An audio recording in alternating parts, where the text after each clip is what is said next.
Directeur du CRIF-PQ, il me fait plaisir de vous accueillir à cet atelier de formation. Donc aujourd'hui, on a le plaisir d'accueillir Mylène Leroux de l'Université du Québec en Outaouais et de Stéphane Allaire de l'Université du Québec à Chicoutimi, qui vont nous présenter l'atelier de formation sur la façon de juger les écrits scientifiques en éducation.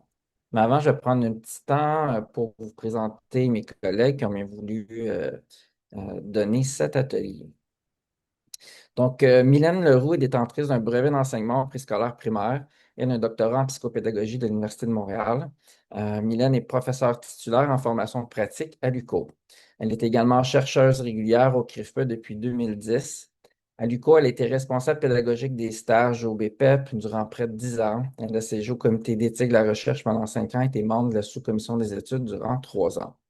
Mylène mène actuellement un projet de recherche et action visant à soutenir l'insertion professionnelle des personnels scolaires, donc une action concertée du FRQSC. Puis elle termine une recherche de la psychologie positive et la présence attentive auprès des stagiaires en enseignement, donc une subvention du CRSH. Précédemment, elle a entre autres mené un projet de recherche longitudinale sur l'insertion professionnelle d'enseignants débutants, des projets exploratoires sur l'aménagement flexible des classes du primaire, puis une recherche-formation avec des enseignantes du primaire pour les accompagner dans le développement de leurs compétences à différencier. Elle est co-auteure des livres Comment améliorer le bien-être et la santé des enseignants et mieux répondre aux besoins également diversifiés de tous les élèves. Donc, elle a publié plusieurs articles et chapitres d'ouvrages collectifs scientifiques en français et en anglais et Mylène Leroux consacre une part importante de son temps au service à la collectivité. Donc, elle a été responsable également du comité d'actualisation du cadre de référence de la formation des formateurs de stagiaires, siégé au conseil d'administration de l'Association des enseignantes et enseignants du primaire, donc la KEP, pendant 4 années. Et finalement, elle a été aussi membre de la commission de l'éducation préscolaire et de l'enseignement primaire du Conseil supérieur de l'éducation de 2003 à 2018. Quant à Stéphane Allaire, il est professeur régulier depuis 2005 et est un enseignant orienté sur la co-construction d'idées avec les étudiantes et les étudiants. Un chercheur soucieux des retombées de ses travaux pour le milieu scolaire et la société, ses recherches portent notamment sur des dispositifs d'innovation à des fins d'amélioration de la formation des enseignants et enseignantes et de l'apprentissage des élèves du primaire et du secondaire. Il a à son actif quand même plus de 500 publications et communications, dont près d'une soixantaine d'articles dans des revues avec comité d'experts. Il est directeur de la revue hybride de l'éducation, co-titulaire de la chaire en leadership et en enseignement sur la pratique évaluative innovante à l'ère de l'intelligence artificielle et de la coélaboration de connaissances, ainsi que co-responsable par intérim du laboratoire d'études multidisciplinaires sur la co-construction. Alors voilà, vous avez entre vos mains deux chercheurs expérimentés qui vont être capables, sans aucun doute, de pouvoir vous aider dans le jugement des articles, dans les écrits scientifiques en éducation. Donc, je laisse la parole à nos deux conférenciers, conférencières et bon après-midi. Mais merci beaucoup, Stéphane, pour cette présentation, à Hélène pour toute l'organisation et à vous, toutes et tous qui êtes présents aujourd'hui parmi nous. Je vais démarrer le partage d'écran et vous pourrez me dire là, si tout le monde est capable de voir. Est-ce C'est que bon. quelqu'un peut me faire Oui. un pouce? C'est bon, parfait. Ouais. J'en profite d'entrée de jeu pour saluer notre collègue Mélanie Tremblay de l'UQAR qui est avec nous aujourd'hui et qui a largement contribué aux réflexions qu'on va vous présenter aujourd'hui. J'en profite aussi pour saluer, j'ai vu que David Pelletier était là, directeur du CETREC, parce que c'est avec le CETREC qu'on a travaillé très fort là, pour réaliser des infographies en lien avec ce qu'on va vous présenter. Donc, notre communication va beaucoup tourner à ce travail-là qu'on a fait en collaboration avec le CEPREC. Donc, je voulais lui faire une petite salutation au passage. Donc, le plan de la conférence qu'on vous propose est le suivant. On veut d'abord aborder avec vous quelques intentions sous-jacente à ce questionnement-là qu'on avait envie de soumettre. On abordera aussi la question du rapport à la science et au savoir. la question de la littératie scientifique. Stéphane et moi ne sommes pas des experts en littératie scientifique, c'est-à-dire que c'est pas notre champ d'études spécifique, mais on n'a pas le choix de développer la littératie scientifique comme chercheur et aussi quand on accompagne des étudiants, notamment là, au fil de leurs études supérieures. Puis, on va vraiment consacrer l'essentiel de notre communication aux repères. Là. On s'est attardé à 9 repères avec différentes questions qu'on peut se poser pour juger, évaluer la qualité scientifique d'un écrit. Et puis, on fera aussi une petite mise à l'épreuve là, en explorant rapidement 3 écrits. On verra si on a le temps de se prendre là, mais on vise 3 écrits qu'on avait envie de vous soumettre, puis vous, vous présenter un peu là, les questionnements qu'on peut avoir par rapport à ces écrits-là. Et puis, on terminera avec quelques considérations finales, en espérant que le tout vous convienne. Alors, si je démarre en termes d'intention, ce qu'on avait en tête quand on a réfléchi à cette collaboration-là qu'on a eue avec le CITREC, c'était de pouvoir donner des prises aux personnes qui lisent des articles scientifiques ou en tout cas des écrits pour être capable de dépasser la pyramide de preuves, la fameuse pyramide de preuves. Vous en avez peut-être entendu parler, vous avez peut-être lu ça dans certains écrits aussi. C'est une pyramide qui est souvent utilisée dans, je vais dire, les sciences de la santé de façon globale. Puis, je suis allée en chercher un exemple tiré d'un article vulgarisé plus dans le domaine de la santé. Je pense que c'était ergothérapie, celui-là. Donc, vous voyez un peu là, cette idée-là que les meilleurs écrits, ceux qui présenteraient une bonne qualité scientifique sur laquelle on peut s'appuyer, ben ce serait essentiellement ce qui est dans le haut de la pyramide ici. Donc, les méta-analyses, les revues systématiques des écrits, les essais contrôlés, randomisés, ça serait vraiment les seules études sur lesquelles on peut s'appuyer véritablement. Ce qu'on va souvent classé dans le vocable données probantes. Et ben, au fil du temps, il y a plusieurs auteurs qui ont critiqué pour diverses raisons le recours à cette pyramide-là en éducation ou en sciences de l'éducation plus globalement à partir de différents arguments. Donc, on peut parler de la légitimité épistémique. Là, je vais reprendre les termes de la collègue Stéphanie Demers qui posait la question dans un de ses articles en 2016. Est-ce que l'efficacité est une finalité digne de l'éducation? Donc, quand on est beaucoup dans ce mouvement-là des approches efficaces, des données probantes, est-ce que il y a uniquement cette finalité-là qui est pertinente en éducation ou est-ce qu'il n'y a pas d'autres finalités qui peuvent aussi se présenter? Donc, comparaison de finalités qui sont différentes. Il y a aussi Biesta qui a mis de l'avant cette idée-là que dans le domaine de la santé, ben, on essaie souvent de contrôler ou atténuer l'effet placebo. Donc, on va comparer des études. On va avoir un groupe contrôle qui va avoir un effet placebo, puis un groupe expérimental, par exemple, qui va tester une médication, un traitement donné. Puis, ce qu'on veut, c'est s'éloigner de l'effet placebo. Donc, juger vraiment de l'efficacité de ce traitement-là et non simplement de la perception de la personne qui va l'utiliser. En éducation, on ne fait pas des interventions sur des personnes, mais avec des personnes. Donc, quelque part, on veut qu'il puisse y avoir une interaction et que les personnes avec lesquelles on travaille, les apprenants, puissent, d'une certaine façon, penser que notre rôle va vraiment les aider à apprendre. Donc, quelque part, c'est comme si on misait sur un effet placebo pour contribuer à cette relation-là. Donc, est-ce qu'on peut vraiment utiliser ces approches-là pour juger de l'efficacité finalement du travail du personnel scolaire? Ensuite de ça, d'autres personnes, par exemple comme Yang Zhao a publié un ouvrage en 2018 que j'ai ici. Oh, on le voit peut-être pas super bien. En tout cas, ça s'appelle, c'est flippé, ça s'appelle What Works May Hurt.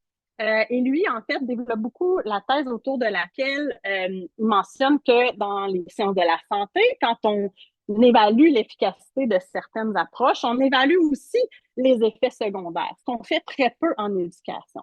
Et il débute son ouvrage avec un argument très fort autour de l'idée que oui, certaines approches peuvent être efficaces pour développer telle ou telle stratégie en lecture, mais elles peuvent aussi enlever le goût de la lecture aux jeunes pour le reste de leur vie. Donc, on mesure très rarement les effets secondaires quand on s'attarde à des études sur l'efficacité. Donc, bref, il y a plusieurs critiques. Je ne veux pas passer toute la conférence là-dessus. Je vous laisse quelques auteurs clés à aller lire là, si jamais vous voulez approfondir votre réflexion sur ces éléments-là. Mais disons que nous, ça nous a mis dans une posture où on voulait, sans vouloir discréditer ces études-là, simplement les ramener à ce qu'elles sont, c'est-à-dire des études qui nous permettent de voir euh, une portion de la réalité. Donc, j'amène cette idée d'une question de perspective parce que si je me place dans un sens, je peux voir la réalité d'une certaine façon. Donc, je pourrais dire telle ou telle approche est efficace selon telle ou telle étude que j'ai lue, selon telle ou telle finalité. L'efficacité dépend toujours de la finalité que je vise. Donc, c'est efficace pour quelque chose. Mais en même temps, si je me place d'un autre côté, ça ne veut pas dire qui a raison ou qui a tort, mais je pourrais avoir une autre perspective qui me permet de compléter ma vision d'un phénomène, d'une situation, d'un concept, d'une question qui est étudiée. Donc, l'idée, quelque part, c'est de voir que, ben, parfois, il n'existe pas de consensus définitif sur certaines questions. Et parfois, quand il y en existe, donc, en éducation, il y en a certains consensus généraux où on va voir, par exemple, sur les devoirs à l'école primaire ou sur l'effet des pratiques punitives ou coercitives en gestion de la classe ou toutes les études qui existent sur la théorie de l'autodétermination, par exemple. Donc, on voit certains consensus qui peuvent se dégager. Mais même quand il y a ces consensus-là, il se peut que dans certaines situations, en fonction d'un contexte, des besoins de l'élève, de la personne intervenante, mais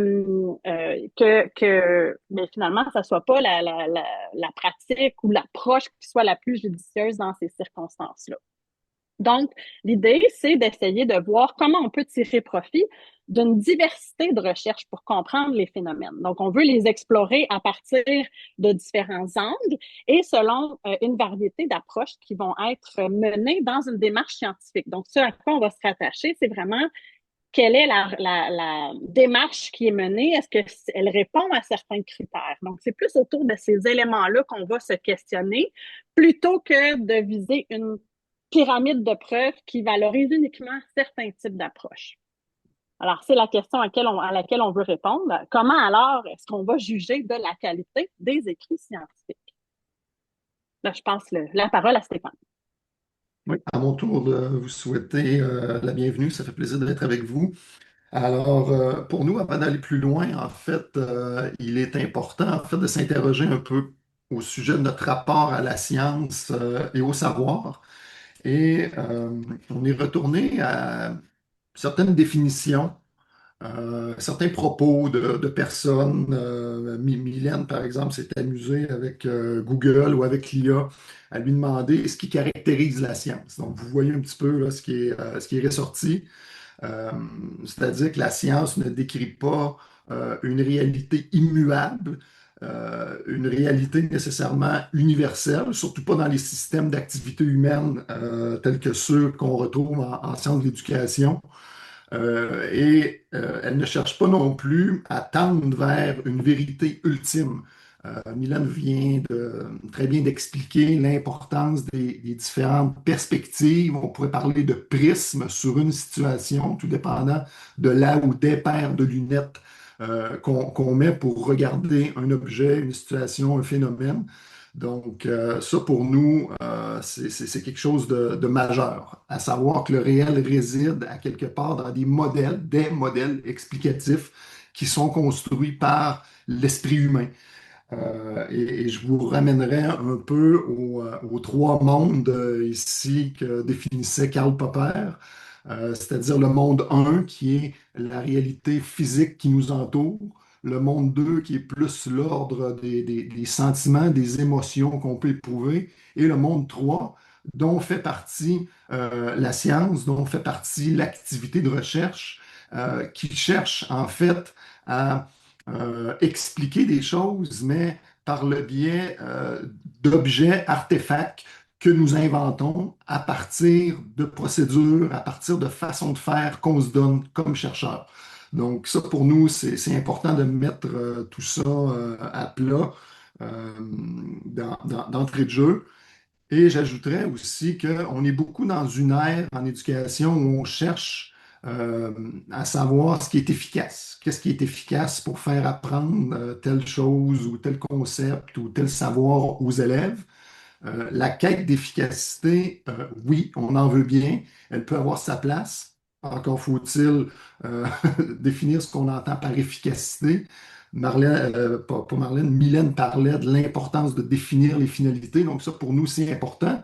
Mais au-delà de l'efficacité, la recherche peut permettre d'avoir des apports majeurs. Par exemple, quand je fais une étude de cas et que je cherche à comprendre de façon très, très spécifique, de façon très pointue ce qui se passe au niveau d'une activité mathématique, d'une activité en français, ça peut être extrêmement enrichissant ensuite pour réinvestir ça dans d'autres contextes en prenant en considération les conditions spécifiques à ces autres contextes-là. Donc oui, la quête d'efficacité, mais c'est important de rappeler que la recherche vise autre chose que comparer des dispositifs. Et donc ça, pour nous, c'est important de le mentionner. Carl Sagan, qui était voyons, une personne qui travaillait beaucoup au niveau de l'astronomie, un vulgarisateur aussi, parle beaucoup de la science, parlait de la science comme étant, oui, un corpus de savoir, mais c'est aussi une façon de penser. Et il mettait beaucoup de l'avant l'importance de la transparence qui caractérise l'activité de recherche, sa dimension itérative. Hein. On sait que la science se construit au fil du temps en s'appuyant sur des travaux antérieurs.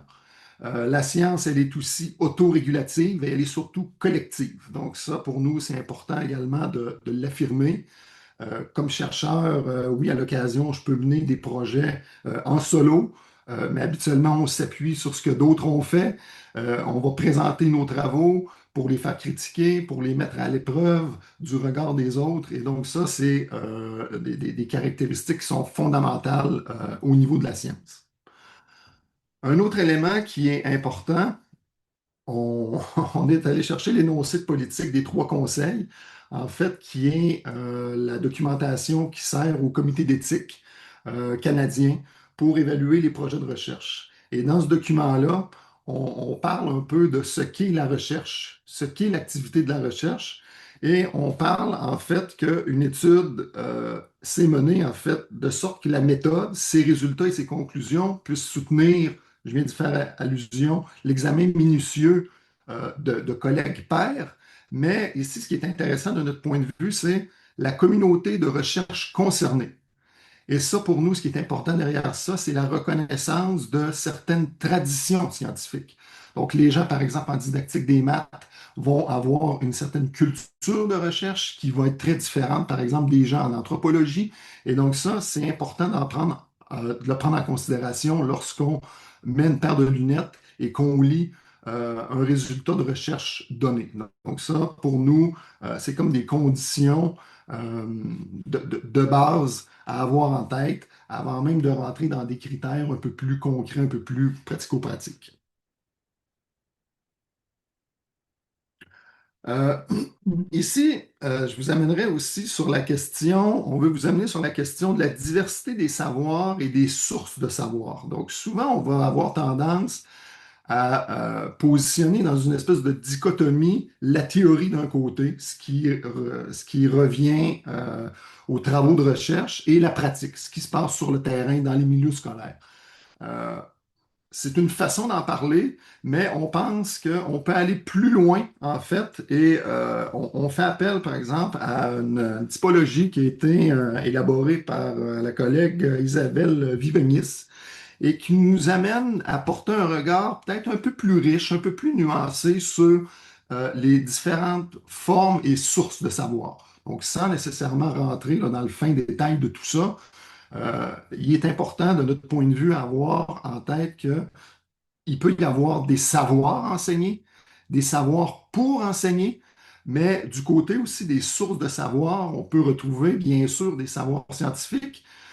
Les savoirs peuvent être prescriptifs, dans le cas par exemple de référentiels qui sont imposés à des praticiens.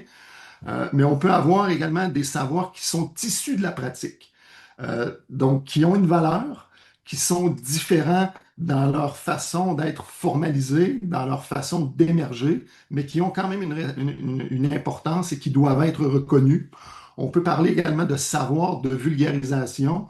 Donc, l'idée derrière ça, c'est d'avoir conscience qu'il n'y a pas uniquement la théorie d'un côté et la pratique, mais que les formes de savoir peuvent être plurielles. Je pense par exemple à un auteur comme Karl Bereter, qui va même jusqu'à parler de l'importance des savoirs intuitifs. Donc, l'idée étant, et je reviens un peu à ce que Mylène tantôt mentionnait, sur l'importance de la combinaison de différents types de savoirs pour enrichir nos perspectives sur une réalité ou une situation donnée.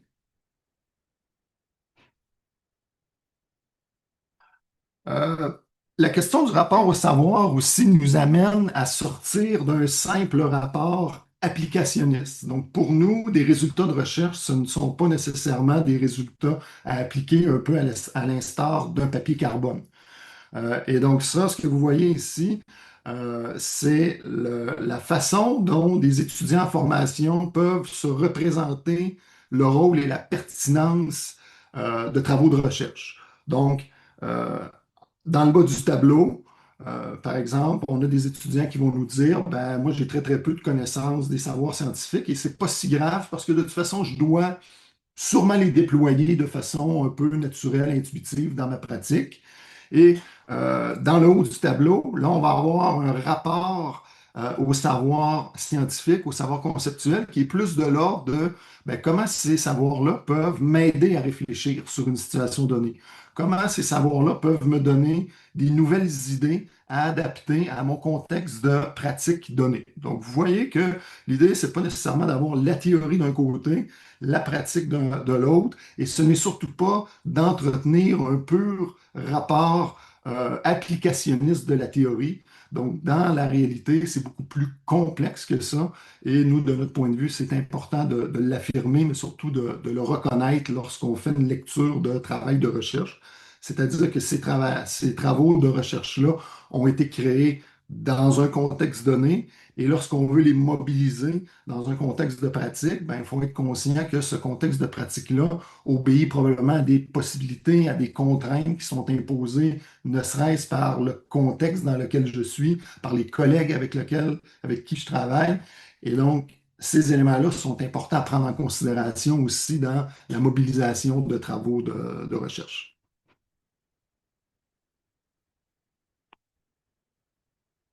Du côté de la littératie scientifique, on a essayé d'identifier certaines grandes caractéristiques pour définir ce que ça signifie, en fait. Et là où on en arrive, on essaie d'avoir quelque chose là, d'assez digestible, si je peux dire. Alors, on vous proposerait cette définition qui consiste à comprendre, interpréter et utiliser l'information scientifique dans sa vie quotidienne. Donc, ça peut être dans la vie personnelle, dans la vie professionnelle. Donc, vous voyez différents contextes.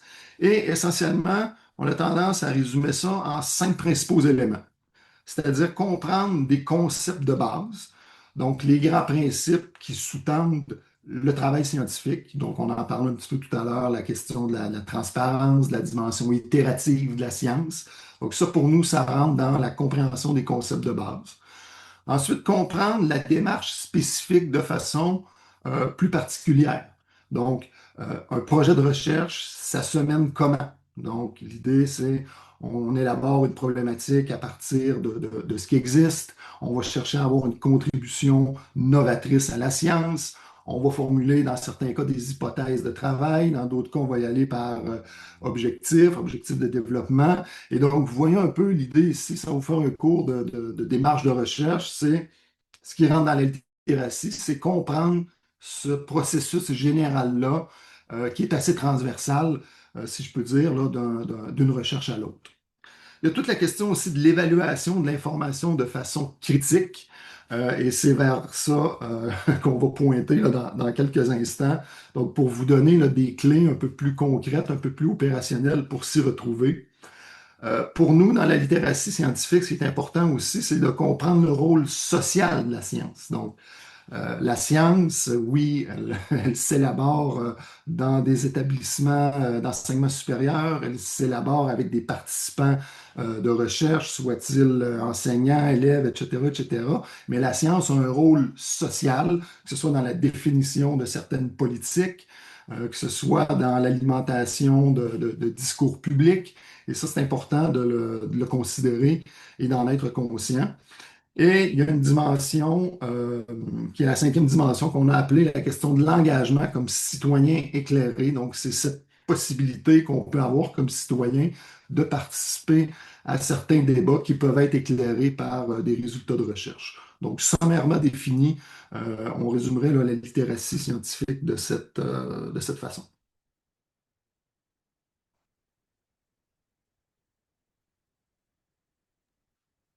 OK, Mylène, là, je c'est te mon tour. repasse. C'est Ouais. bon. Bon, merci Stéphane pour ce petit bout-là. Et puis là, ben, on rentre vraiment dans les repères qu'on vous propose. Donc, je vous le disais, c'est un article qu'on a publié avec la collaboration du CETREC. Donc, je vais reprendre essentiellement là, les fiches infographiques qu'on a développées avec le CETREC. Alors, vous pourrez aller les consulter sur leur site, aller voir tous les détails. On va les passer, Stéphane et moi, de façon succincte. Et puis, je veux aussi vous préciser au passage que cet article-là n'a pas été formellement révisé dans un processus là, de révision par les pairs, mais nous, on voulait quand même soumettre ce qu'on proposait au regard de différentes personnes parce qu'on voulait s'assurer que ça puisse être compréhensible pour les gens du milieu. On voulait s'assurer que on ait aussi des collègues chercheurs qui jettent un regard. Donc, on a lancé un appel à tous dans le cadre de la rédaction du projet. Et puis, ben, il y a différentes personnes. Là, j'ai mis ici plus bas là, les personnes qui ont collaboré, qui ont accepté qu'on divulgue leur nom. Donc, il y a des personnes enseignantes, conseillères pédagogiques, professeurs universitaires, personnes aussi qui sont impliquées dans le réseau, dans certains réseaux. Là, ici, le réseau en éducation physique à la santé. Donc, il y a vraiment une variété de personnes là, qui ont relu pour nous les propositions qu'on va vous faire et puis qui ont apporté leurs commentaires là, pour qu'on puisse bonifier l'article et puis répondre à leurs questions. Donc, je vais avancer comme ça ici. Alors, vous avez là en une page les 9 repères qui ne sont pas exhaustifs. Là, je vais ajouter ça. C'est pas une liste exhaustive. On ne prétend pas à cette exhaustivité-là. Mais quand même, ça va vous donner des bonnes balises pour vous poser des questions et être capable de porter un regard plus critique là, sur les écrits que vous allez lire. Donc, je ne vais pas toutes les dire puisqu'on va les passer là, une à une. Alors, le premier repère, je ne sais pas si c'est suffisamment gros, là, je peux l'agrandir un peu comme ça, c'est de porter attention au type d'écrit qu'on va consulter et à sa provenance. Donc là, on laisse quelques questions. De quel type d'écrit s'agit-il? Où est-il publié? Qui a financé l'étude qui est présentée? Est-ce que le texte a été soumis à une évaluation par des pairs qui détiennent une expertise sur le sujet? Donc, il y a eu des critiques là, au fil du temps sur l'évaluation par les pairs, mais il n'en reste pas moins que c'est quand même un regard externe qui est posé sur l'étude en question, sur l'écrit qui est présenté. Et bien souvent, pour m'être soumise moi-même plusieurs fois à ce processus, euh, même si parfois quand on reçoit les critiques, c'est pas toujours joyeux, puis on se pose des questions, ben au final, quand on retravaille nos manuscrits au regard de ces évaluations-là, ben bien souvent on en ressort avec un produit qui est de bien meilleure qualité. On a précisé certains flous, on est arrivé à répondre à certains questionnements. Donc, c'est sans être un gage, une garantie garantie de la qualité des articles, ben c'est au moins un filtre qui est appliqué. Alors, c'est quand même une question importante qu'on peut se poser. Ça va nous permettre aussi, là, quand je parle du type d'écrit, de voir est-ce qu'on a affaire à une étude scientifique, un article scientifique, un chapitre dans un ouvrage scientifique, ou alors est-ce qu'on est plus dans un écrit professionnel, vulgarisé, une chronique, une opinion. Donc, c'est quand même important d'entrée de jeu d'être capable de distinguer là, d'où vient cet écrit-là qu'on a recensé finalement. J'enchaîne. Notez vos questions si jamais il y en a en cours de route là j'ai mis des numéros de diapo, alors si vous voulez qu'on revienne à certains éléments en particulier, on pourra le faire en fin de conférence. Deuxième repère, d'essayer de voir si l'auteur-autrice possède une expertise pertinente au regard du sujet. Donc, de voir non seulement, c'est pas l'idée, est-ce que la personne a ou non un doctorat, d'accord, mais est-ce que son expertise est liée au sujet sur lequel elle écrit? Donc, moi, je peux bien me mettre à écrire sur le hockey, mais à part mon expérience de maman qui passe tout son hiver dans des arénas, je n'ai pas d'expertise spécifique sur ce sujet-là, même si j'ai un PhD. Donc, d'essayer de voir est-ce que cette personne-là a fait de la recherche et fait de la recherche sur ce sujet-là. Est-ce qu'il y a d'autres publications que cette personne-là a faites en lien avec le sujet de l'étude en question? Là, ben, ce que ça va nous dire, c'est pas que ce que la personne dit est pertinent ou non, mais est-ce que c'est plus de l'ordre de la recherche scientifique, d'un avis scientifique, ou bien c'est une opinion personnelle? Alors là, c'est sûr que ça peut venir influencer sur la crédibilité de ce qui va être mentionné dans l'étude. Troisième repère, est-ce qu'il y a une définition des concepts abordés? On a parlé tantôt d'efficacité, des fois on va parler d'apprentissage, de développement professionnel des enseignants, mais parfois on arrive devant certains écrits où les principaux concepts sur lesquels se fonde l'étude ne sont pas définis. Donc, on ne sait pas vraiment ce à quoi réfèrent les personnes. On a un exemple qu'on pourrait donner de ça, c'est qu'il y a eu certains écrits là, sur l'enseignement en ligne dans le temps de la pandémie. Et puis, il y a certains écrits qui sortaient où on ne définissait jamais de quoi il était vraiment question. Donc, on parlait d'enseignement en ligne, mais sans savoir comment ça se déroulait, qu'est-ce qu'on incluait dans cette boîte-là d'enseignement en ligne. Alors, c'est très important dans un écrit que ces termes-là soient bien définis, clairement définis, pour qu'on soit sur la même longueur d'onde avec les auteurs. On ne veut pas qu'il y ait d'a priori soit différent d'une personne à l'autre, tout dépendant qui va lire l'étude. Je poursuis. Ensuite, j'aborde ce dernier repère et puis ensuite, je repasserai le micro à Stéphane. Il faut être capable d'identifier l'objectif qui est poursuivi par l'étude et voir s'il y a une cohérence entre l'objectif et puis la méthode de recherche qui est proposée ou la méthodologie. Donc là, on a donné dans la fiche qu'on a fait avec le CETREC des exemples d'objectifs, puis quel genre de recherche serait possible pour répondre à ces objectifs-là, puis quelle méthode pourrait être privilégiée. L'idée, c'est un peu de voir est-ce qu'il y a une cohérence entre ces éléments-là. Donc, un exemple, je ne sais plus si c'est dans cette fiche-là ou plus loin. Ah oui, non, je le donnais ici. Je parle de la résilience, un concept auquel moi, je m'intéresse. Si je définis la résilience comme un processus, mais que ma façon de l'évaluer, c'est juste par un questionnaire où on va cocher des qualités, ben là, je suis pas en train de décrire un processus. Donc, il y a un peu cette idée-là de voir quel est exactement l'objectif que la personne s'est donné, à quelle question elle veut répondre. Et puis, est-ce que les éléments qui sont mis en place dans le devis de recherche vont réellement contribuer à répondre à cette question-là, vont réellement permettre de répondre, ou en tout cas en partie, si c'est pas en tout, c'est au moins en partie. Donc, cette idée-là d'essayer ben, est-ce que premièrement, l'objectif est très clair? Puis, est-ce que la personne a mis en place ce qu'il fallait pour être capable de répondre adéquatement à cette question-là? Après, ben, il y a beaucoup de méthodologies qui sont possibles, mais ben, c'est ça. Il faut être capable de voir avec les verbes aussi qui sont utilisés. Quand je veux transformer, développer, comparer, évaluer, ça n'appelle pas le même type de méthodologie. Je te passe la parole, mon cher. Oui, le cinquième repère, en fait, lui, va concerner davantage la posture du chercheur ou de la chercheuse et l'approche méthodologique là, qui a été choisie. Alors, c'est en quelque sorte la paire de lunettes que là où les personnes vont mettre pour documenter ou s'intéresser à la situation ou au phénomène étudié.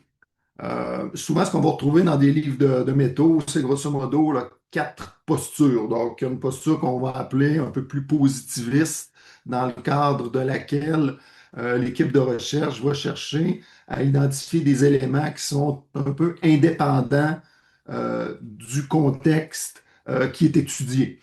Donc, si c'est ce qu'on cherche à faire, une posture comme celle-là peut effectivement être cohérente.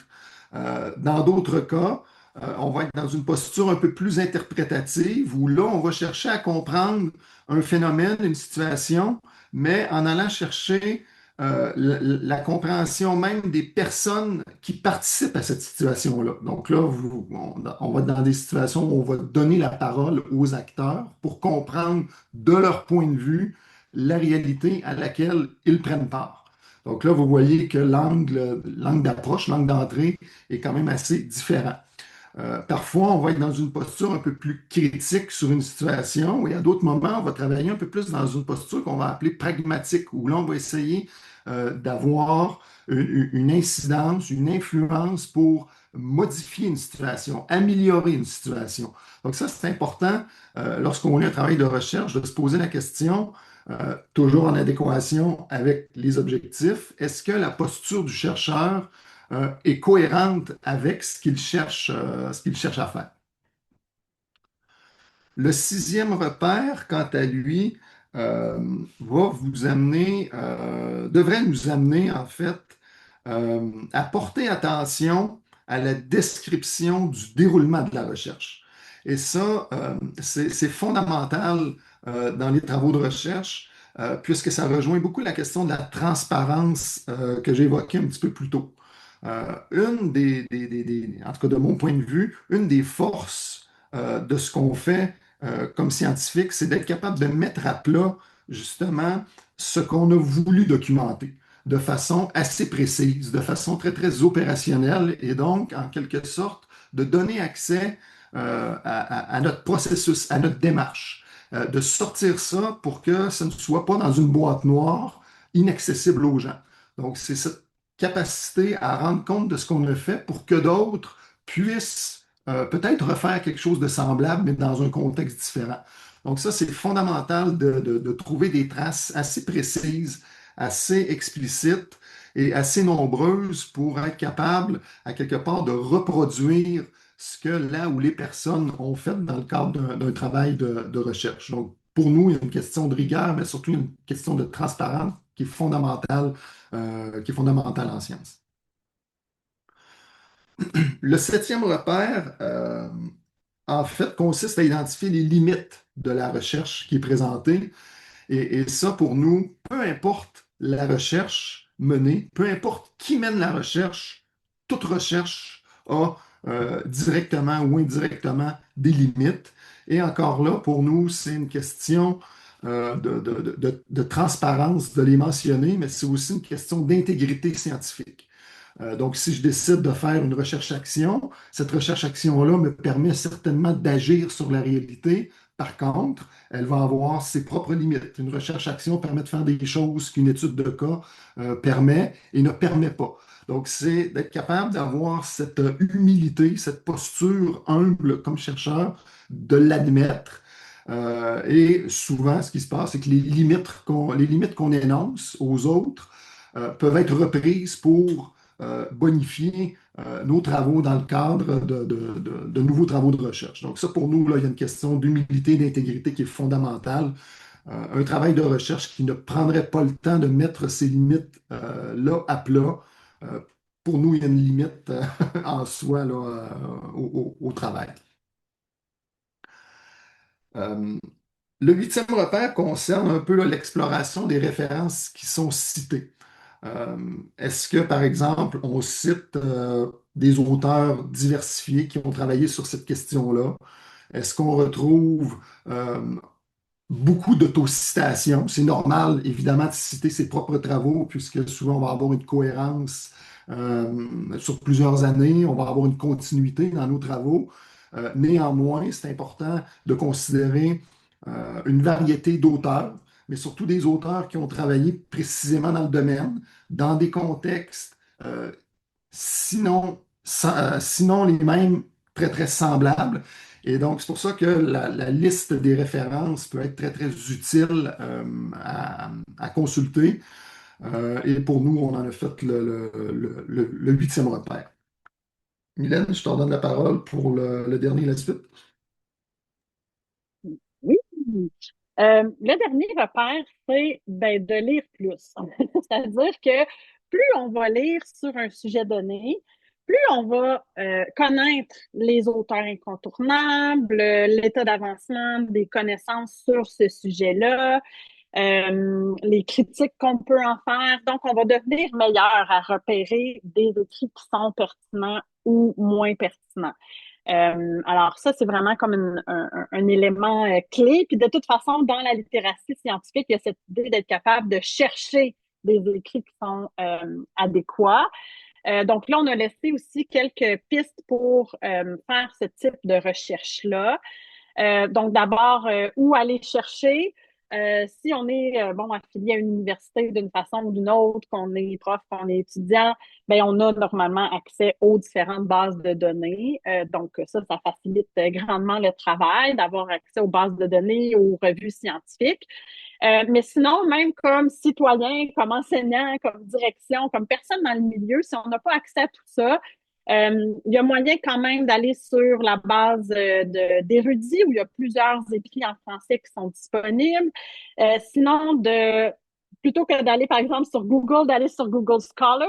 Donc là, on va avoir accès quand même un peu plus à des écrits scientifiques. Puis il y a plein de revues en libre accès là, dont on vous laisse les liens ici, ou en tout cas qui sont disponibles sur le site du CETREC, donc vous pourriez directement cliquer.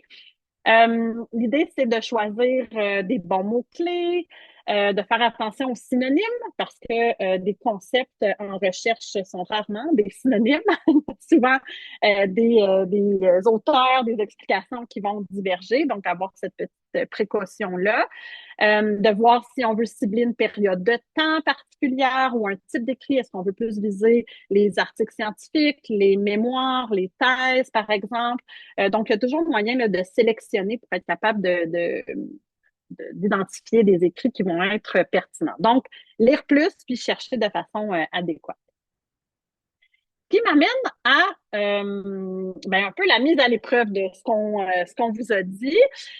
Donc, on a retenu, Stéphane et moi, 3 écrits qui ont circulé pour différentes raisons. Puis on s'est dit, ben tiens, faisons l'exploration de ces écrits-là.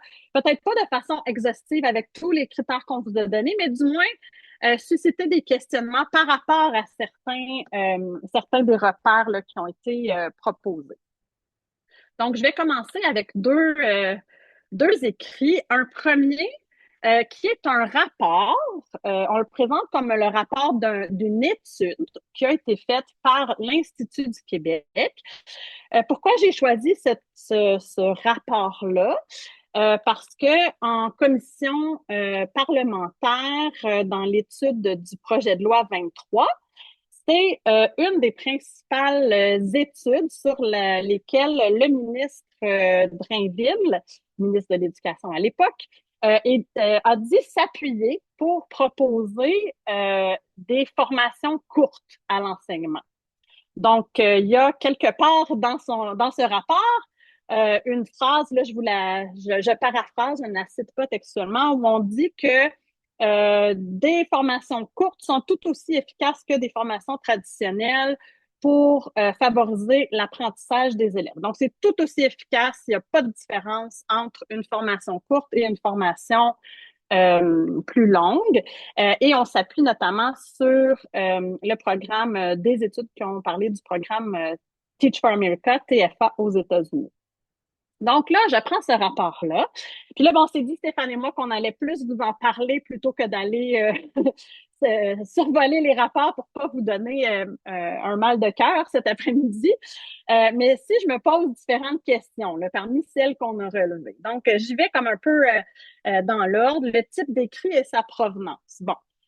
Ça m'a l'air d'un rapport. On dit que c'est un rapport d'une étude. Ça vient de l'Institut du Québec. Moi, avant le projet de loi 23, j'avais jamais entendu parler de l'Institut du Québec. Donc, je suis allée voir, ben, c'est quoi ça, l'Institut du Québec? Donc, un organisme à but non lucratif. Qui constitue cet organisme-là? Ce sont essentiellement, là, si je regarde les gens qui sont sur le conseil d'administration, des gens qui sont issus du domaine de l'économie et de la finance. Donc, personne en éducation dans cette boîte-là. Il nous parle de qualité de l'enseignement, de pénurie d'enseignants. Donc là, ben, je continue. Qui sont les auteurs? Ben, bon, c'est ça. Les auteurs, pas des gens que je connais en éducation, pas des chercheurs, des gens impliqués dans cet institut dont je vous parlais. On ne retrouve pas dans l'article de définition par rapport à la qualité de l'enseignement, pénurie d'enseignants, formation à l'enseignement. On n'a pas de définition par rapport à ces éléments-là. L'objectif, ben, il est globalement d'identifier des meilleures pratiques. Parler de qualité de l'enseignement, de pénurie d'enseignants, mais la méthode tient sur quelques lignes, n'est pas très claire. On nous parle d'une recension des écrits. On n'a aucune idée de comment elle a été menée, cette recension-là. On n'a pas de mots-clés, on n'a pas de critères d'inclusion, on n'a pas de nombre d'études recensées, de critères de sélection des études. Donc, essentiellement, on pourrait se dire, OK, ben, ils ont fait une recension des écrits, mais ils ont choisi les écrits qu'ils voulaient mettre dans leur rapport. On nous parle aussi d'entrevues qui ont été réalisées, mais on n'a aucune idée de comment les personnes ont été sélectionnées, à quoi ressemblait l'entrevue, quelle était la durée, comment ça a été analysé. Rien sur cet élément-là. Donc, le déroulement est très peu précis. Puis je vais terminer là, sur le rapport en disant qu'il n'y a aucune limite précisée dans le rapport. Alors, on en arrive à des recommandations basées sur quelle analyse exactement, on ne sait pas, mais aucune limite. Ben, on ne sait pas c'est quoi les entraves qui ont été rencontrées ou jusqu'où vont leurs recommandations. Ils ont identifié des meilleures pratiques, puis ben, c'est ça qu'ils recommandent à la fin. Donc, essentiellement, moi, j'aurais tendance à dire, au regard de ces quelques éléments-là, qu'on n'a pas là affaire à un rapport qui est très crédible d'un point de vue scientifique. C'est un avis, on peut le considérer comme un élément parmi d'autres dans une réflexion, mais par qui il est publié exactement? On mentionne que l'Institut du Québec là, est issu d'un partenariat entre le Conference Board du Canada et le HEC Montréal. Encore là, rien en lien avec l'éducation. Donc, quelles sont les intentions des auteurs derrière? C'est flou. Alors, pour moi, ce type de rapport-là ne devrait surtout pas servir à baser des décisions en éducation, surtout à très grande échelle. Vous voyez un peu là, le type de questionnement qu'on pourrait se poser. Deuxième exemple dont j'avais envie de vous parler, c'est un rapport qui a fait beaucoup de bruit dans les derniers mois, je vais dire. C'est un rapport qui a été rendu public par Francis Dupuy-de-Berry, qui est professeur en sciences politiques à l'UQAM, une étude menée en partenariat avec la Fédération autonome de l'enseignement. Donc là, j'ai eu envie de vous en parler parce que ben justement, ce rapport-là a beaucoup circulé dans les médias et dans les réseaux sociaux aussi. J'ai vu beaucoup de critiques formulées à l'égard de ce rapport-là, puis j'avais envie peut-être de poser mon regard à la lumière des repères qu'on vient de vous présenter. Donc, si je refais un peu cette même démarche-là, quel est ce type d'écrit? Un rapport de recherche, d'où vient-il? Bon, c'est un chercheur qui le présente. C'est une collaboration avec la FAE. Il y a des gens qui, d'entrée de jeu, se disaient, ben là, c'est sûr que s'il y a une collaboration avec un syndicat, c'est nécessairement biaisé. Alors que, ben, a priori, quand on regarde les détails, il y a quand même beaucoup de précautions qui ont été mises en place d'un point de vue méthodologique là, pour être capable de dépasser ce type de biais-là. Donc, il y a beaucoup de personnes qui ont été interrogées, différentes personnes aussi, des élèves, du personnel scolaire, dans plusieurs écoles, plusieurs centres de services, plusieurs régions. Donc, a priori, c'est pas parce qu'il y a un partenariat qui est nommé que nécessairement il va y avoir un billet. La FAE a sollicité un chercheur, là, c'est décrit le contexte initial. Donc, on a sollicité un chercheur pour mener une étude auprès d'une population ciblée qui sont les enseignants de la FAE.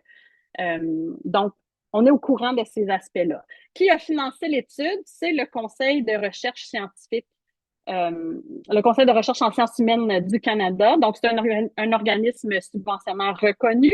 Ce que ça nous dit, c'est que l'étude, en tant que telle, a été soumise à une évaluation par les pairs. Le CRSH subventionne des projets sur la base de concours. Donc, quand on veut obtenir une subvention avec cet organisme-là ou avec le Fonds de recherche du Québec, par exemple, il faut se soumettre à certaines règles. Il faut avoir décrit le projet, il faut avoir fait un budget, il y a certaines attentes, donc une certaine reddition de compte par rapport à la démarche qui est réalisée.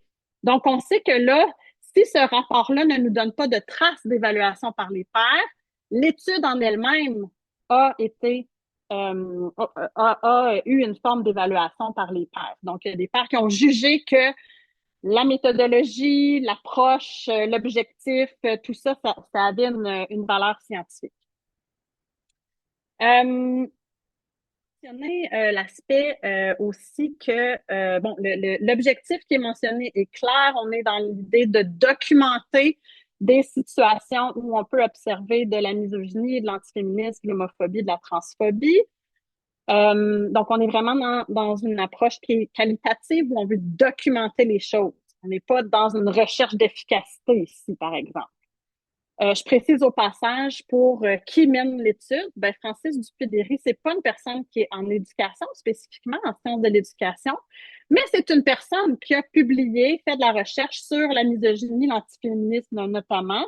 Donc, il a une expertise qui est reliée avec le sujet de l'étude. La méthodologie, bon, il y a plusieurs personnes qui disaient, par exemple, en termes de critique, qu'il n'y avait pas suffisamment de personnes qui avaient participé à cette étude-là. Mais ce qu'on nous mentionne quand même, c'est qu'il y a eu un total de 110 personnes qui proviennent de 200 écoles publiques dans 8 régions du Québec. C'est beaucoup pour une étude qualitative. C'est vraiment un très grand survol. Et puis, il y a plusieurs outils de collecte de données qui ont été réalisés en s'appuyant sur d'autres écrits scientifiques, donc des groupes de discussion, des entretiens auprès des élèves, un questionnaire distribué à des enseignants, une participation à un forum participatif, différents témoignages qui ont été recueillis également. Donc, vraiment, on voit une triangulation des sources, des méthodes, ce qui va donner de la valeur là, dans une étude qualitative. Et je vais peut-être terminer pour laisser aussi la chance à Stéphane d'aborder un autre écrit. On a une section aussi dans ce rapport-là sur les limites de la recherche. Donc, on est capable d'identifier qu'est-ce qui où s'arrête finalement là, cette étude-là. Il y a voyons, des balises finalement là, qu'on ne veut pas dépasser nécessairement dans l'interprétation, mais ça ne nous empêche pas de réfléchir à des pistes de bonnes pratiques qu'on peut dégager de ce qui est présenté dans l'étude. Donc, je m'arrête ici. Et puis, je vais passer le flambeau à Stéphane pour la dernière étude. Merci, Mylène. Alors, moi, j'ai choisi ce rapport-là, en fait, pour illustrer l'importance de s'intéresser aux détails dans l'interprétation de résultats, des résultats qui concernent ici là, l'efficacité pédagogique. Donc, l'importance de s'intéresser aux détails qui sont rapportés comme des résultats qui sont rapportés comme étant très positifs, mais surtout issus d'une étude qui est menée à très vaste échelle. Donc, c'est un rapport qui a été fait là, dans le contexte d'une réforme ministérielle qui a lieu depuis 2023 au Maroc. Et le contexte, en fait, là, qui a amené cette étude-là, euh, c'est le contexte de faibles résultats obtenus par les élèves marocains aux examens internationaux. En particulier aux examens du Pearls en 2021, où les petits Marocains sont arrivés deuxième avant-dernier à ces examens-là. Alors, dans le fond, le ministère de l'Éducation au Maroc cherchait à améliorer la situation, notamment au niveau des milieux défavorisés, qui sont quand même assez nombreux dans ce pays. Alors, comme je disais à l'instant, là, il y a une vaste réforme là, qui est en place depuis 2023. On parle de plus de 600 écoles, donc c'est énorme là, comme, comme projet c'est énorme comme recherche. Et essentiellement, dans le fond, ce qu'on veut mettre en place dans ce qu'on appelle des écoles pionnières, c'est deux dispositifs pédagogiques. Donc, d'une part, des leçons scriptées qui sont fournies aux enseignants par le ministère, et il y a une partie du dispositif qui concerne de la rémédiation auprès des élèves là, qui ont des difficultés là, particulières. Alors, les matières qui sont ciblées sont l'apprentissage de l'arabe, du français et les mathématiques. Alors, le rapport dont vous voyez la page couverture, dans le fond, lui, il présente une évaluation de l'impact de la première année d'implantation. Alors, l'idée, c'est qu'on a fonctionné avec un groupe expérimental qui comportait là, quand même plusieurs écoles. Il y a un groupe contrôle qui n'a pas appliqué le dispositif. Et les auteurs, en fait, si je peux vous résumer le principal résultat, c'est que selon les dires des auteurs, à leur connaissance, l'impact de l'ensemble du programme est supérieur à peu près tout ce qui a été mis en place à ce jour par un gouvernement. Donc ça, c'est la mise en contexte. Maintenant, si je vous fais une analyse sommaire de certains éléments à prendre en considération dans l'interprétation des résultats, ben, je commencerai d'abord par la première page du rapport où les auteurs mettent à plat que les résultats vont éventuellement être soumis à une évaluation par les pairs. Donc là, on comprend que ce qui est présenté dans le rapport n'a pas été vu par des pairs, ce sera le cas plus tard. Bon, depuis 2024, ça a peut-être été fait, là, je ne sais pas, mais à l'époque, ça n'avait pas été fait. Quand on regarde la liste des auteurs, euh, on remarque que les quatre auteurs sont tous des économistes, dont l'auteur principal, qui est un étudiant au doctorat, qui est spécialisé dans la microéconomie. Donc, je suis allé voir son portfolio professionnel et lui, son expertise, c'est vraiment au niveau de la microéconomie. Et le quatrième auteur, lui, travaille pour la Banque mondiale. Donc, c'est un économiste à la Banque mondiale. Donc, ici aussi, on a un exemple de rapport qui concerne un dispositif pédagogique étudié, dans le fond, par des gens qui ne sont pas du tout du domaine.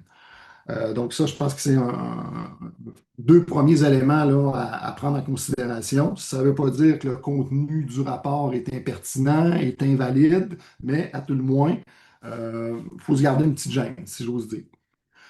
La première partie du rapport comporte en fait un sommaire exécutif. Donc, c'est les grandes lignes du rapport, que ce soit la problématique, la méthodologie, les principaux résultats. Ce qu'on retrouve en fait là-dedans, c'est une courte phrase qui invite le ministère. Donc, en ce sens-là, les auteurs sont quand même très transparents. Les auteurs invitent le ministère à faire une étude plus poussée, et là, je les cite, pour investiguer quelles composantes précises du programme a mené au succès mesuré. Et donc là, à partir de cette courte phrase-là, qu'on retrouve là, dans le bas d'une page, on peut inférer en quelque sorte que les auteurs ne peuvent pas assurer avec un niveau de confiance très, très élevé que les résultats en faveur des écoles qu'on appelle pionnières sont attribuables au dispositif pédagogique. Donc, les auteurs le mettent à plat. Il y a des résultats qui sont très, très positifs, mais en même temps, les auteurs disent que sont pas exactement capables, avec un niveau de confiance suffisant pour dire, ben, c'est dû au premier élément du dispositif ou à l'autre ou à une combinaison des deux. Donc ça, c'est une chose à prendre en considération, à mon avis, dans l'interprétation des résultats de ce rapport. Euh, Quand on va un peu plus loin dans le rapport complet, on apprend, par exemple, à la page 13, que suite à la participation satisfaisante, donc c'est vraiment le terme là, qui est utilisé dans le rapport, donc suite à la participation satisfaisante des enseignants du programme expérimental, chaque enseignant a reçu un montant équivalent à 1000 dollars américains, ce qui est quand même un montant considérable. Euh, une question qu'on peut se poser, c'est à quoi réfère une participation satisfaisante? On ne le sait pas trop. Qui a déterminé que cette participation était satisfaisante ou non? On ne le sait pas trop. Euh, donc, est-ce que le montant a pu avoir une incidence sur le niveau d'engagement des enseignants du programme expérimental? C'est peut-être ça, en fait, qui a donné lieu au résultat plus que le dispositif en lui-même. On ne le sait pas trop, en fait. Mais pour être actuellement sur un comité d'éthique de la recherche, au Québec, si on offrait une telle compensation à des enseignants pour participer à un projet de recherche, je ne suis pas certain que ça passerait la rampe sur le plan de l'éthique de la recherche. Euh, je suis plutôt d'avis que les comités d'éthique diraient, bien, est-ce que vous n'avez pas peur que ça mette une pression indue ou qu'il y ait une désirabilité à participer au projet? Donc, c'est le genre de situation qui, à mon sens, est importante à réfléchir lorsqu'on lit ce genre de rapport-là. Un dernier exemple, parce que j'avais fait une analyse un peu plus exhaustive, mais je vous donne un dernier exemple. Lorsqu'on regarde en fait ce qui a été mesuré, donc essentiellement, on a fait un test en début d'année scolaire, on en a refait un autre en fin d'année. On sait qu'il y a des éléments qui ont été mesurés par rapport à l'apprentissage de l'arabe, du français, des mathématiques, mais on n'a aucune idée de ce qui a été mesuré en termes de compréhension, en termes de savoir. Est-ce que c'est des savoirs de base? Est-ce que c'est des savoirs qui sont de l'ordre, par exemple, en mathématiques, de la résolution de problèmes complexes? On ne le sait pas. Donc, ça, pour moi aussi, c'est important. On est devant un rapport qui mène à des résultats extrêmement positifs, mais on ne sait pas exactement par rapport à quoi. Donc, vous voyez un petit peu le genre de détails qui, lorsqu'on les prend en considération, peuvent non pas invalider le rapport, mais nous amener à nous dire, ah, OK, qu'est-ce qui a été documenté de façon plus systématique et surtout, comment ça a été fait. Donc voilà, et je pense qu'on peut arriver à notre dernière diapo. Mylène, le mot de la fin pour toi, la conclusion. Oui. Donc, essentiellement, ce qu'on aimerait que vous puissiez retenir de cette conférence, euh, c'est un peu de se situer. Tu sais, est-ce qu'on utilise la recherche pour appliquer ce que des tiers vont dégager de ce que la recherche dicte, ou bien est-ce qu'on pourrait pas s'appuyer sur des recherches, donc vraiment aller dans cette idée de diversité pour planifier soi-même, mettre en œuvre, comprendre, réfléchir à différents phénomènes. Et ça nous amène à cette importance de développer la littératie scientifique plutôt que, comme le mandat de l'INE se propose de le faire, le nouvel Institut national d'excellence en éducation, de dégager des consensus pour orienter vers des bonnes pratiques à appliquer ou à imposer dans des milieux. Donc, nous, on privilégie la seconde option, puis tenter d'aider les gens à développer leur littératie scientifique et ultimement peut-être aussi donner un peu plus de temps aux gens du terrain pour pouvoir s'approprier les écrits scientifiques, en discuter entre eux. Donc, il y a vraiment cette idée-là de se mettre plus dans un mode de réflexion, de voir plus l'enseignement comme une profession et non pas les enseignants comme des exécutants ou dans une vision qui est très applicationniste et techniciste. Alors voilà, j'ai laissé dans le PowerPoint là, quelques références principales. Et puis voilà, on arrive à la fin. Alors c'est le temps pour vos questions. Merci, Mylène et Stéphane. Alors, j'inviterai maintenant les personnes participantes à poser des questions, soit en utilisant le clavardage ou en levant la main. Euh, avec les outils de communication de Zoom et on pourra à ce moment-là vous donner la parole.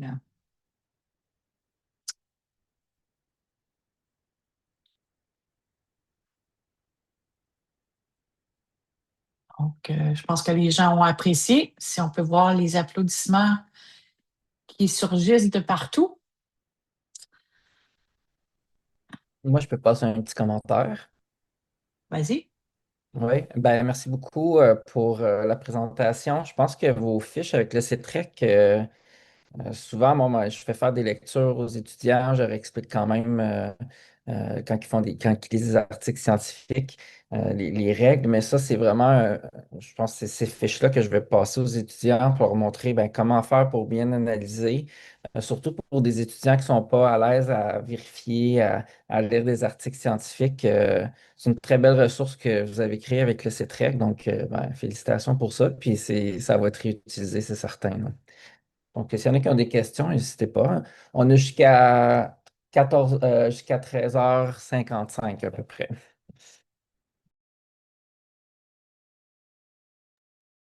On a des gens gênés dans la salle, mais n'hésitez Ou, pas, on est là pour ou répondre. c'est- ou c'était très clair, hein, vos fiches Ah, sont peut-être. disponibles. C'est ça, ben, vos fiches sont disponibles, les exemples étaient clairs, bien expliqués, donc c'est peut-être compréhensible aussi qu'il n'y a pas tant de questions que ça.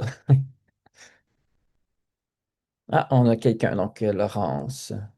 Oui, bonjour, mais merci beaucoup pour la belle présentation. Moi, je tenais vraiment à souligner que j'ai beaucoup apprécié d'avoir la partie mise à l'épreuve, parce que dans les conférences webinaires, souvent, on a la partie plus théorique, comme les points clés à retenir, mais là, de le mettre en application sur des exemples très variés, diversifiés, moi, ça m'a vraiment beaucoup aidé. Puis c'est une démarche justement à approfondir par la suite, là. Donc, j'ai beaucoup aimé que vous ayez pris le temps d'intégrer cette section-là à ce webinaire-là. Merci beaucoup.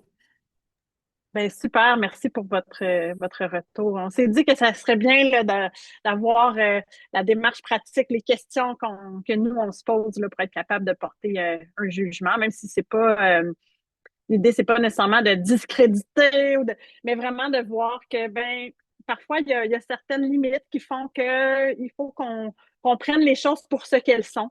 Puis c'est pour ça qu'on dit aussi à la fin, lisez plus, parce que se faire son jugement sur un seul écrit, ben, on risque d'échapper des choses. Là. Donc, voilà.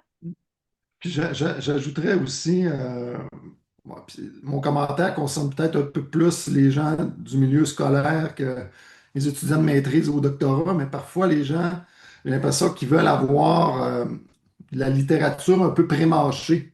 On entend beaucoup de l'importance de la vulgarisation, de présenter des contenus pas trop longs. Mais il y a un prix à payer, si je peux dire, en, en présentant de tels contenus. Puis je ne suis pas en train de dire qu'il ne faut pas en présenter. Je suis plutôt en train de dire qu'il faut être conscient qu'une synthèse qui tient sur une page va nécessairement évacuer de la texture, du détail, qui va permettre de comprendre les spécificités qu'on essaie de mettre de l'avant aujourd'hui. Donc ça, pour moi, c'est un élément important là, à avoir en tête, là. Puis, je ne sais pas si on avait parlé, là, mais ces fiches-là peuvent être très intéressantes pour le milieu scolaire aussi, pour les enseignants qui se posent des questions sur la validité des articles, parce que il n'y a pas nécessairement une grande culture, je dirais, dans le milieu de l'éducation sur la lecture d'articles scientifiques là, dès les premières années de bac, puis que ça se poursuive. Donc, je pense que ça vaut la peine d'être diffusé aussi auprès des milieux scolaires, des enseignants, puis leur donner peut-être le goût de lire, puis que ça soit plus simple aussi de dire, ah, mais j'ai ces critères-là, c'est bon, je vais être capable de me faire une tête. Donc, je ne sais pas si c'est déjà fait, si c'est déjà pu diffusé dans les milieux scolaires, mais ça pourrait être une bonne idée si c'est pas le cas. Mais c'est très qui est déjà quand même utile pour ça, là, aussi, pour faire ce transfert-là, là. Mathieu. Merci beaucoup, Mylène, Stéphane. Vraiment un discours rafraîchissant qui va un peu à l'encontre de la voix qu'on entend, qui est très répandue, en fait, là. Puis moi, je me suis retrouvé à avoir plein de discussions avec des gens qui posaient des questions, soit des étudiants de mes cours ou des gens dans le milieu scolaire. Puis des fois, je sentais que j'étais un peu à bout d'arguments. Donc, je trouve que ce que vous avez partagé aujourd'hui, ça va m'aider à, à mieux à mieux assumer ma position et tout ça. Donc, merci pour ça. Puis je me demandais, est-ce que, puis ça va faire du pouce peut-être avec le commentaire de Stéphane Villeneuve, est-ce que les retombées de ça, disons, là, ces repères-là, ces idées-là, est-ce que vous voyez qu'on pourrait comme les diffuser davantage? Parce que oui, je voyais dans des cours comme Introduction à la recherche, par exemple, au bac. Donc, il y a certaines universités qui ont ce genre de cours-là au début qui aident à renforcer la littératie scientifique, mais aussi d'avoir des répercussions dans les milieux de pratique. Puis je ne sais pas comment ça pourrait se faire, par quel médium, mais est-ce que vous avez pu réfléchir un peu à ça? Bon, je sais pas si tu veux répondre. Je te lance quelque chose, puis complète si tu veux, là. Ouais, vas-y, je compléterai. Effectivement, bon là, nous, ça date quand même de 2024, là, déjà comme presque 2 ans. On comptait sur le fait que le CETREC soit quand même un organisme de vulgarisation, de transfert, donc qu'il puisse y avoir un accès pour certains milieux. On l'a diffusé dans nos réseaux respectifs, mais c'est sûr que tout ça peut toujours être moussé davantage. Là, je vais parler un peu de Josiane qui pose une question aussi dans le chat sur comment faire une place en formation initiale et continue à cet aspect-là, mais oui, les cours d'introduction à la recherche, c'est une porte. Je pense que toutes les personnes qui enseignent des cours à l'université dans la formation initiale peuvent y faire une référence. Moi, j'ai fait une référence aussi dans les cours que j'offre dans mon programme cours en accompagnement qui est destiné aux personnes enseignantes associées, superviseurs, mentors en insertion. Donc, on fait un travail à un moment donné où chaque personne documente des sujets de son choix, puis ils doivent aller récupérer des écrits scientifiques. Donc, je partage ces bases-là, je les discute avec les personnes. Mais c'est certain que je vois quand même la contrainte du temps pour les milieux dans l'aspect formation continue. Donc, si c'est pas inséré dans un dispositif ou pris en charge, par exemple, via le leadership de la direction, ça pourrait être intégré dans des cadres, par exemple. Donc, il y a moyen, je pense, d'aller mobiliser, mais ça va prendre quand même un certain temps. Donc, ça, c'est une chose. Puis, je discutais tout à l'heure du fait aussi que pour moi, il faut discuter écrit aussi. Tu sais, c'est pas juste de s'asseoir. C'est sûr que quand on fait des études de cycle supérieur, une maîtrise, un doctorat, tu sais, on a quand même un travail qu'on fait par soi-même. On en discute après avec ses directions, avec ses collègues dans des séminaires.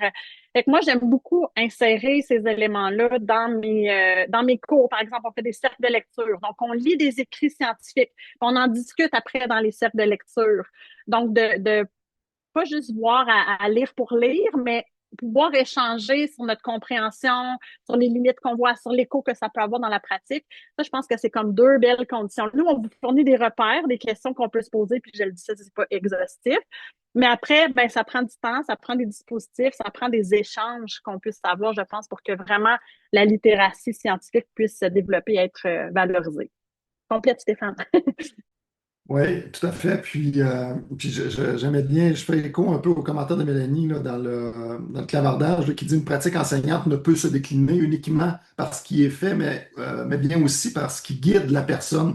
Je trouve ça intéressant, puis ça me fait penser que souvent, on va être à la recherche, on va se concentrer sur le output, sur les résultats de la recherche. Mais maintenant, tu sais, en s'intéressant au processus, puis là, ici, je fais écho à Carl Sagan qui dit que oui, la science, c'est des résultats, mais c'est un processus. Et de discuter de ce processus-là, de le recontextualiser à un contexte donné, que ce soit une CAP, que ce soit une école en particulier, que ce soit peu importe, la richesse est là-dedans. On va chercher l'interaction entre les gens, l'interaction à partir d'un corpus de données.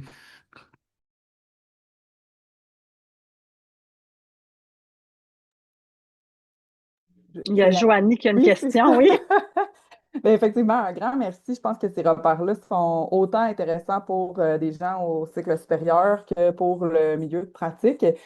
Pour avoir eu différents chapeaux là, dans ma carrière, aussi à titre de conseillère pédagogique, je pense que ça pourrait être vraiment des vecteurs de choix pour s'approprier ces repères-là, puis parce qu'ils sont impliqués dans le milieu, Donc, que ce soit les directions de services éducatifs dans les centres de services scolaires, que ce soit les CP qui a un partenariat, par exemple, avec, il y a des programmes courts de DESS en conscience pédagogique et tout ça. Puis, je pense que c'est comme pas à la mode, justement, de lire plus. On veut lire moins, avoir des réponses rapides à toutes nos questions. Puis, je pense que, tu sais, puis là, moi, j'enseigne au collégial aussi, ben, je me dis, OK, mais mes étudiants aussi, j'aimerais ça les sensibiliser à comment on sélectionne notre information, tu sais, parce que sur fameux TikTok et Instagram, ben, tous ces beaux Instagrammeurs et influenceurs n'ont peut-être pas une science infuse. Fait que je pense que justement, ces vignettes-là qui sont succinctes, efficaces aussi à s'approprier, je pense que c'est vraiment des bons outils. Mais je pense que justement, là, tu sais, c'est de réfléchir à comment le faire percoler, en fait, là, dans d'autres lieux. Je pense que ça pourrait être vraiment bénéfique. Fait que merci pour ce travail de synthèse-là. Puis moi aussi, je suis d'accord avec ce que Laurence disait, là, d'avoir eu un peu les mains sur les touches, là, de voir qu'est-ce que vous faites, comment on l'analyse. Puis je pense qu'il y aurait des gens, hauts fonctionnaires, qui auraient vraiment intérêt à se questionner aussi à ce sujet-là. Fait que merci beaucoup pour ça. Mais ça fait plaisir. On espère hein, que ça percole. Puis bon, là, vous étiez vraiment nombreux. En tout cas, il y avait comme plus que 80 personnes inscrites selon ce qu'Hélène nous partageait cette semaine. On avait J'ai 120 inscrits. 120 finalement. Bon, ben, on espère que vous soyez des agents multiplicateurs quelque part, que vous puissiez chacune être des leviers dans vos milieux respectifs. C'est certain on est tous confrontés à la question du temps. Hein? Donc, pouvoir avoir une réponse rapide à certaines questions qu'on se pose, ça, je peux la comprendre, cette réalité-là. Puis, il y avait quand même, je comprends aussi, là, après avoir eu un échange avec le nouveau PDG de l'INE, que je comprends que les gens puissent être déstabilisés parfois parce que ben, il y a plusieurs avis en fonction de certaines questions qu'on se pose. Il n'y a pas toujours des consensus clairs, mais ça ne veut pas dire qu'il faut éliminer le consensus. Ça veut dire que peut-être il faut faire une place à comprendre les différents enjeux qu'il y a derrière. Maintenant, tu sais, partir d'une recension des écrits ou d'une méta-analyse sur une question donnée pour ensuite approfondir, tu sais, moi, je le fais souvent, là. Genre, je vais en lire des méta-analyses ou des recensions systématiques pour me donner certaines pistes, avoir un portrait d'ensemble. Mais si après, je veux faire retomber ça dans ma pratique ou les recherches que je mène, ben, il faut que j'aille lire certains de ces textes-là. Donc, je peux pas m'en tenir juste à la méta-analyse et me dire, bon, ben voici, c'est réglé. J'ai plus de questions à me poser. Alors, l'idée, c'est pas de discréditer l'une ou l'autre des recherches, mais vraiment de voir qu'est-ce que chacune peut apporter comme angle aux questions, aux situations qu'on rencontre, aux phénomènes qu'on veut étudier. Merci. Est-ce qu'il y aurait d'autres commentaires ou questions?